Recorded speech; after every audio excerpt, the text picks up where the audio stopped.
90 minutes business, l'invité.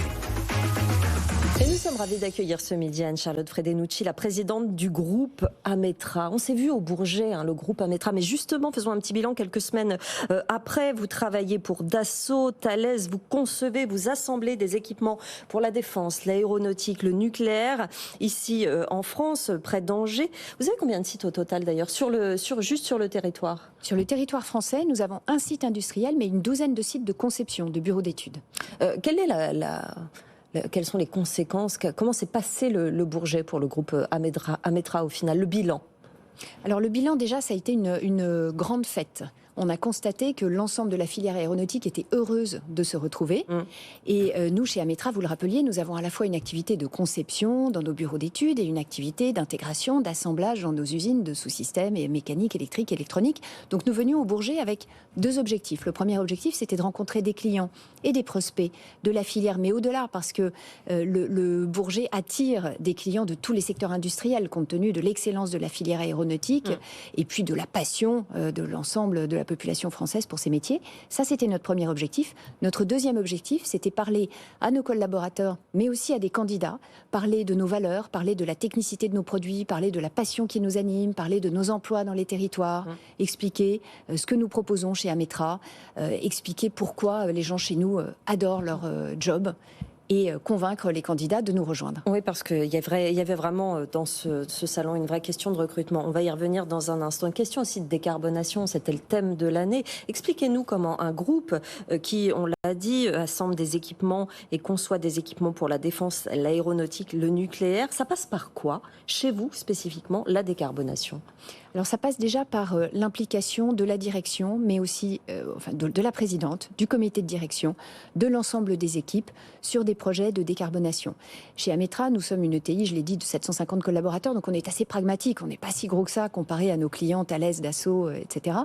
Donc nous avons, par exemple, dans nos usines, demandé à nos collaborateurs quelles étaient les bonnes idées, quelles étaient les initiatives que nous pourrions prendre déjà à court terme.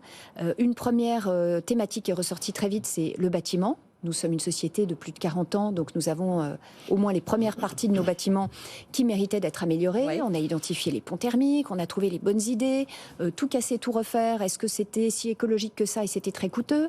On a trouvé l'idée de films thermiques à poser sur les fenêtres. Bref, des petites idées très pragmatiques. Je prends également l'exemple de la vague, qui est un gros outillage chez Ametra qui permet, avec du métal en fusion, de souder les composants en surface.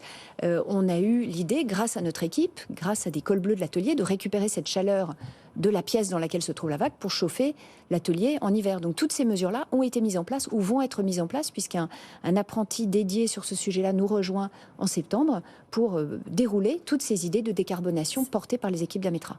Je poserai ma question après sur le recrutement. Jean-Marc. Oui, moi j'aurais deux petites questions. La première, c'est vous êtes une entreprise familiale et vous existez depuis combien de temps? Et la deuxième question, c'est on parle beaucoup de retour des budgets défense, de la fin de l'illusion des dividendes de la paix, etc. Est-ce que vous le voyez déjà dans vos carnets de commandes ou est-ce que ça reste un discours, toutes ces annonces comme quoi on va reproduire de nouveau des armes, augmenter les budgets militaires, etc. Alors sur votre première question, Ametra a été créée en 78 par mon père et j'en ai pris la direction en 2009. Donc oui, c'est une entreprise familiale. Je suis la deuxième génération, c'est magnifique, comme on dit. Ça. Et je pense que ça transmet des valeurs de pragmatisme, des valeurs de proximité. Il n'y a pas un actionnaire lointain qui réclame des résultats tous les trimestres. On est là pour s'inscrire dans la durée. On est là pour s'écouter mutuellement. Je pense qu'il y a un respect à travers toute l'entreprise. Bref, des valeurs en tout cas que je tiens absolument à porter, les valeurs qui étaient celles de mon père et que je tiens à continuer à porter. Pour répondre à votre deuxième question, ce que nous voyons très concrètement dans l'industrie de la défense aujourd'hui, c'est un travail sur ce que le président Macron a appelé l'année dernière à Eurosatory, au salon Eurosatory, l'économie de guerre. L'économie de guerre, telle que les industriels l'ont compris, ça veut dire se mettre en ordre de bataille pour fabriquer plus vite, pour fabriquer moins cher, de façon plus industrielle. Donc il y a un certain nombre de groupes de travail qui ont été mis en place par nos grands clients et Ametra a été mis à contribution pour nous permettre d'industrialiser davantage nos processus. Je pense à un client, un missilier par exemple, pour ne pas le nommer, avec qui on travaille actuellement à à renforcer, à industrialiser nos processus logistiques.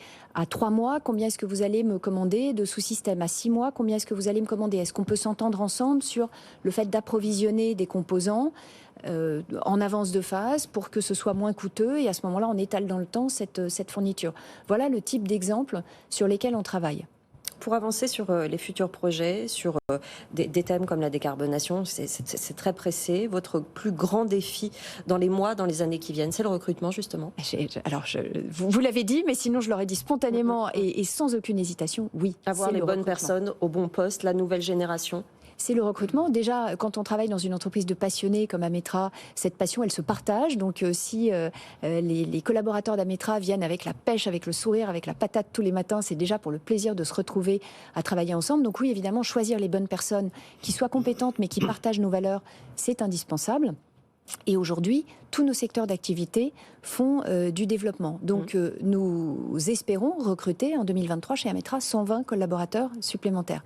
Et c'est un vrai challenge. Il y aura des femmes, parce que c'est vrai que vous avez un poste très important, un rôle très important. Mais ce qu'on constate souvent dans l'industrie, la grosse industrie comme celle-là, c'est que les femmes qui sont patronnes, justement, ça vient d'une entreprise familiale. Elles ont baigné dedans très très tôt. Comment on convainc les petites filles de prendre cette direction? Parce que ça commence très tôt dans les études.